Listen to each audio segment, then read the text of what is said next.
नमस्कार, मैं हूं विनाश और आप देख रहे हैं न्यूज रूम पोस्ट। बांग्लादेश में भड़की हिंसा में हिंदुओं को जमकर निशाना बनाया जा रहा है। पहले तो मंदिर तोड़ा गया, मूर्तियां तोड़ी गई, फिर हत्या की गई और अब लोगों के घरों को जलाया जा रहा है। जब इस घटना की शुरुआत हुई थी और खबर भारत तक पहुंची थी तो भारत में लोगों ने पीएम मोदी से इस मामले में दखल देने के लिए कहा था और सोशल मीडिया पर अपना आक्रोश भी जाहिर किया था। लेकिन इसके अगले दिन ही बांग्लादेश की प्रधानमंत्री शेख हसीना ने कहा था कि जो भी इस घटना में दोषी हैं उनके खिलाफ कार्रवाई होगी, चाहे वो किसी भी धर्म के हों।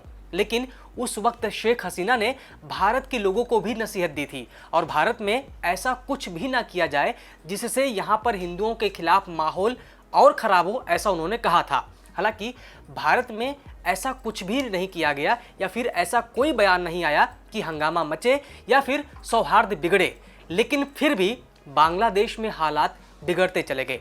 दरअसल बांग्लादेश की एक संस्था NO सालिश केंद्र के मुताबिक जनवरी 2013 से इस वर्ष सितंबर महीने के बीच तक वहां पर हिंदुओं पर 3679 हमले हो चुके हैं। बांग्लादेश में दुर्गा पूजा के दौरान हिंदुओं के खिलाफ शुरू हुई हिंसा पिछले सप्ताह से ही जारी है।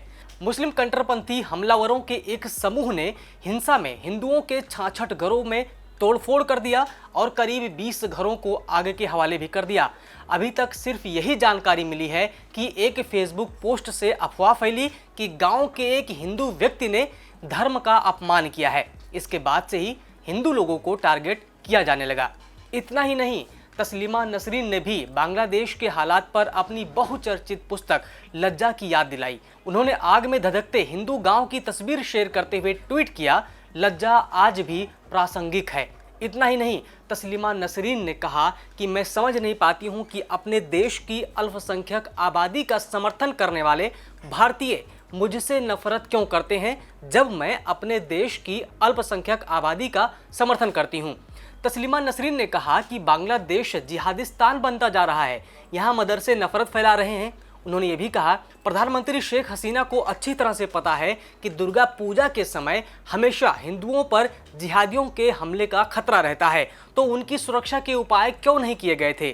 तस्लीमा नसरीन ने आगे कहा कि यही हाल रहा तो अब दहशत के कारण बचे कुचे हिंदू भी वहां से चले जाएंगे। सरकार चाहती तो उनकी रक्षा कर सकती थी। यह हिंदू विरोधी मानसिकता चिंताजनक है। विभाजन के समय वहां पर 30% अल्पसंख्यक थे जो अब घटकर 9% रह गए हैं। आने वाले समय में और भी कम हो सकते हैं। तस्लीमा ने बड़ी संख्या में मदरसों और मस्जिदों के निर्माण का विरोध करते हुए कहा कि बांग्लादेश में बेवजह इतनी मस्जिदें और मदरसे बनाए जा रहे हैं।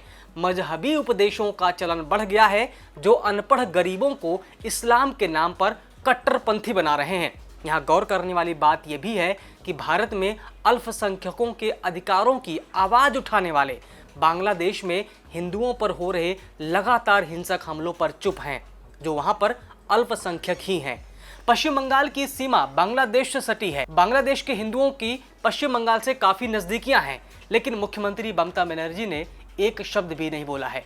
वहीं बांग्लादेश में हुई घटना पर विश्व का ध्यान भी इस तरफ खींचा है।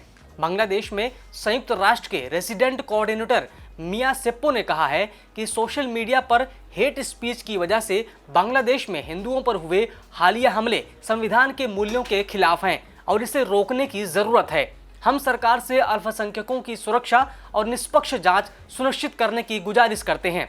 अमेरिका ने भी इस घटना की निंदा की है। इस पूरे घटना पर आपकी क्या राय है, हमारे इस वीडियो पर आपकी क्या राय है, हमें कमेंट करके जरूर बताइए। देखते रहिए न्यूज रूम पोस्ट।